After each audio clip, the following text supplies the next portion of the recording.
1998.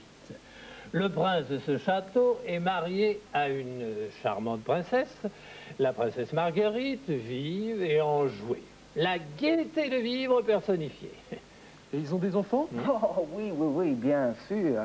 Et ils sont très heureux. Bah alors, ils ont pas de problème? Non, aucun. Ça va, enfin, jusqu'au jour où... Non, mais attendez d'abord. Disparaissent. Ce ne sera rien, croyez-moi, mon ami. Oh. Demain, il n'y paraîtra plus. Oh, mamie, je me sens si mal. Oh, ce sont toutes ces émotions, vous savez, de ces dernières années. C'est ces guerres qui m'ont retourné les sangs. Alors voilà, maintenant, je suis malade. Mais ne vous inquiétez pas. Je vais vous soigner. Et pas de piqûre, hein? Ambroise, pas de piqûre. Oh. Du repos. Simplement du repos. Oh. Voilà. Au revoir. Que n'avait-elle pas dit? Le prince prit les propos de sa femme à la lettre et ne quitta plus son lit. Pendant longtemps? 5 ans. Mais il devait s'ennuyer. Non, car quelqu'un se chargeait de le distraire. Quelqu'un à qui cette situation profitait.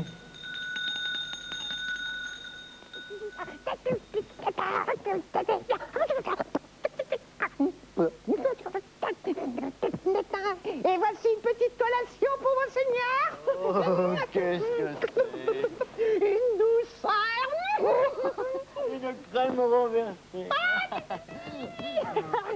Et maintenant, qui c'est qui va raconter une jolie histoire à mon seigneur? Il était une fois. Ce sinistre personnage avait vite compris le bénéfice qu'il pourrait tirer de cette situation.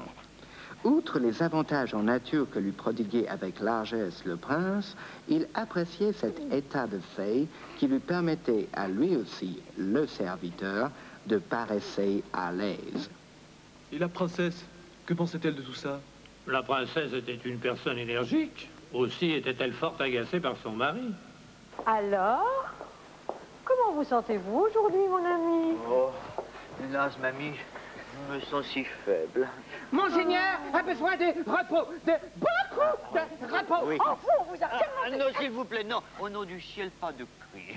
Ou alors je meurs. Oh, mon ami. Monseigneur. Mes amis. Comme vous pouvez vous en douter, la princesse n'aimait guère cet individu qu'elle supportait avec peine et seulement à cause du caprice du prince pour lui. Mais quelqu'un d'autre détestait cet individu. C'était le trésorier du prince. Princesse.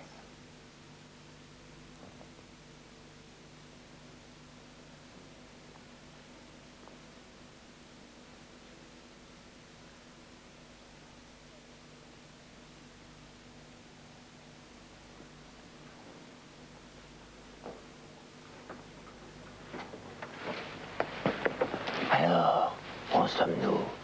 Toujours au même point, mon brave ami. Toujours au même point. Il refuse de se lever. Princesse, la situation devient grave. Si le prince ne se remet pas rapidement à l'ouvrage, vous risquez d'être ruiné. C'est pourquoi il faut agir. Et vite, montrez-moi les portraits. Oh, vous croyez vraiment qu'il faille en arriver là? Louer les services d'un individu louche pour rendre le prince jaloux? C'est indispensable. Montrez-moi les portraits. Oh, voilà. Alors là, trop vieux, trop moche, trop gravant, très bien. Trop jeune. Pourquoi trop jeune? J'en sais rien. Alors, en tout cas, très vulgaire et très cher. Ça n'a aucune importance. Envoyez le client sur l'heure. Très vite, nous sommes pressés. Nous sommes pressés. Je ris de me voir si belle dans ce miroir. Je ris de me voir si belle dans ce miroir. Marguerite, Marguerite. Vous semblez bien gai, mamie. Réponds vite. Mais c'est que la journée est magnifique, Ambroise. Et puis j'attends un ami qui doit m'emmener en promenade. Ah, je ne vous propose pas de nous accompagner, vous devez être fatigué. Je ris de me voir si belle. Oh, je vois qui arrive, je me sauve. Oh, ne vous sauvez pas, demandez-lui plutôt de monter. J'aimerais beaucoup le saluer un instant. Hein. S'il me voyait ainsi, il me trouverait belle, comme une demoiselle. Me voici, monseigneur. Allez, entrez. Oui. Entrez. Je suis ravi de faire votre connaissance. Salut. Je suis très reconnaissant de bien vouloir distraire ma femme. Vous savez, la pauvre à mes côtés n'a pas une vie bien gaie. Je suis obligé de prendre beaucoup de repos. Ah ouais? Bon, allez, on se tire. Quel curieux langage. Il n'est pas français. Si, mais d'une contrée si lointaine. Bon, eh bien, nous allons y aller. Hein. Cela ne vous dérange vraiment pas, mon ami? Oh, mais bien entendu, non. Allez, amusez-vous bien, mamie. Bon, on se tire ailleurs. C'est que le temps passe, hein. Bon, eh bien, au revoir. Ah oui, au revoir. Raté, complètement raté. Le temps passa. La princesse chercha d'autres solutions avec son fidèle trésorier. Tout était bon. La colère, les propositions de réjouissance, Trop cher, le chantage. trop cher, Rien n'y fit. beaucoup trop cher. Aussi, la princesse prit une grande décision. Bon, eh bien, puisqu'il en est ainsi, je vais voir Henri. Oh, mais celui-là, c'est le plus cher. La princesse partit donc voir Henri.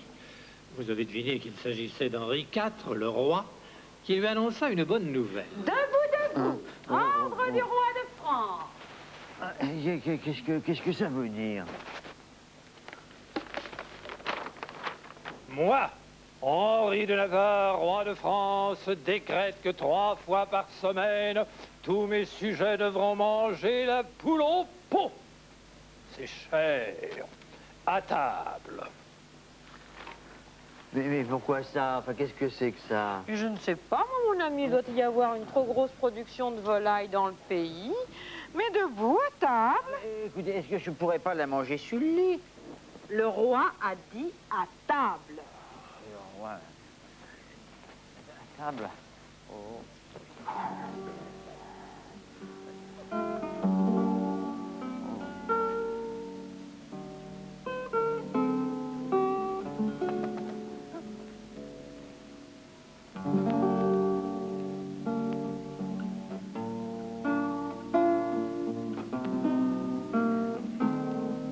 Le prince dut se plier aux exigences du roi et à partir de ce moment se leva 3 fois par semaine. Il y avait du mieux. Henri IV avait eu une bonne idée. Oui, mais la vérité était tout autre, gentlemen. Car on ne sait pas si Henri IV avait jamais dit cela. En tout cas, pas 3 fois par semaine, bien sûr, mais simplement le dimanche. Et ça, c'est sûr. Oui, en effet, peut-être qu'Henri IV n'a jamais préconisé de manger la poule au pot. Et l'on suppose que cela fait partie du domaine de la légende.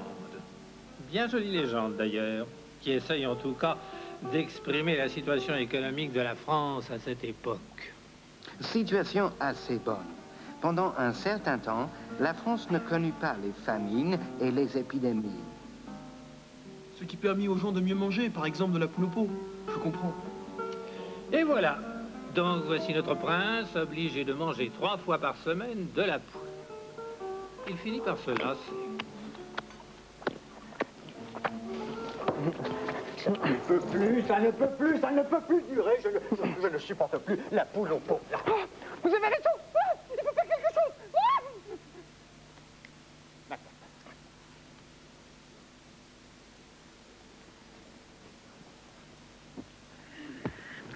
Je vais de ce pas voir le roi de France.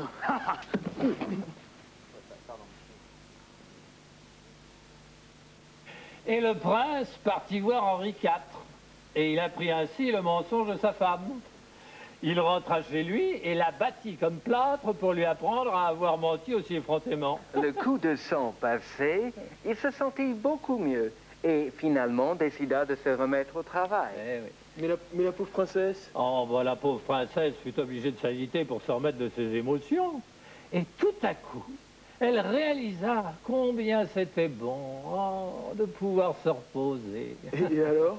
Et alors? Vous n'avez pas encore compris, jeune homme? Oui, enfin bon.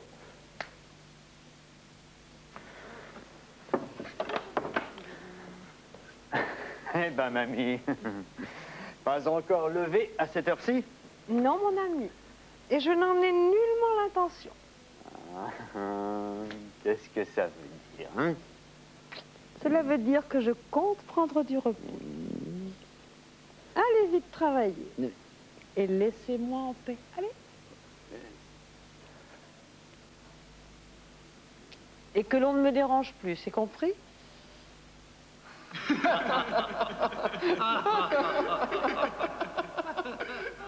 C'est compris.